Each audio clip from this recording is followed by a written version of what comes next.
Mr. Putter and Tabby clear the decks. Chapter 1.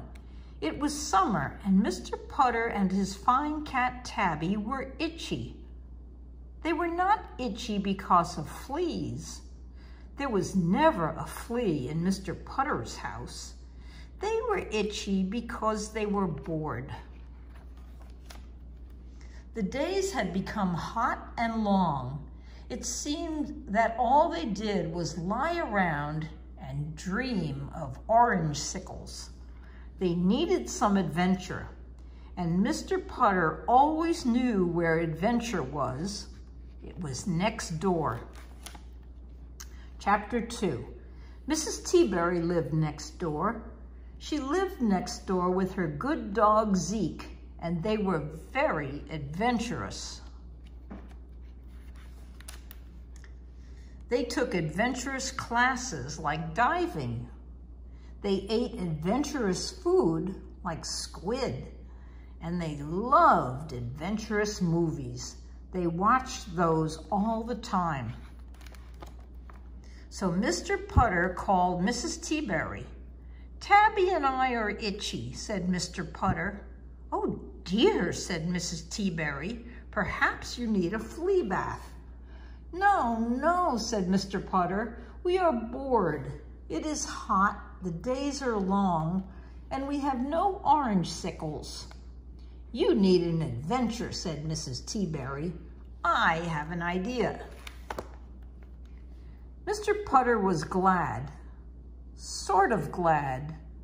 Mrs. Teaberry's ideas sometimes took him to strange places. Chapter 3. Mrs. Teaberry and Zeke showed up at Mr. Putter's door. They had sunblock, sunglasses, and sun hats. "Are we going in the sun?" asked Mr. Putter. He was already so hot. More sun did not sound like fun. "Don't worry," said Mrs. Teaberry. "We are going on a boat. A sightseeing boat." Mr. Putter pepped up. "A sightseeing boat," he said. "I love sightseeing." "I know," said Mrs. Teaberry with a smile. Sometimes Mrs. Teaberry was a genius.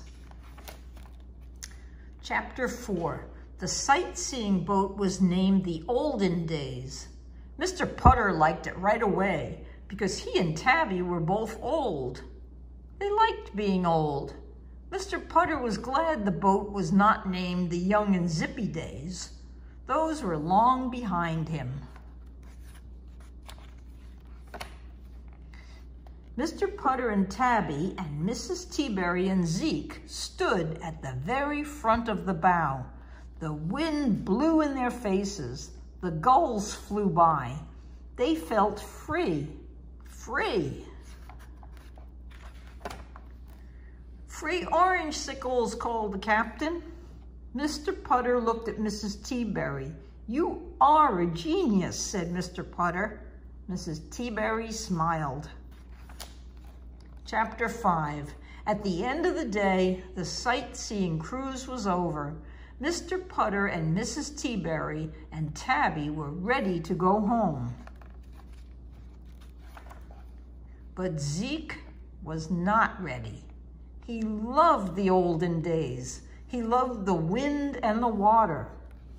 Plus, everyone kept feeding him French fries. Zeke did not want to go home. He clamped his teeth on a mast. Zeke would not let go. Mr. Putter tugged. Mrs. Teaberry tugged. Zeke would not let go. Then the captain came along. The captain knew what it was like to love a boat. He knew how to talk to Zeke. He sat down and told Zeke many things. Zeke listened. Then the captain pulled a dog toy from his pocket. It looked like a boat.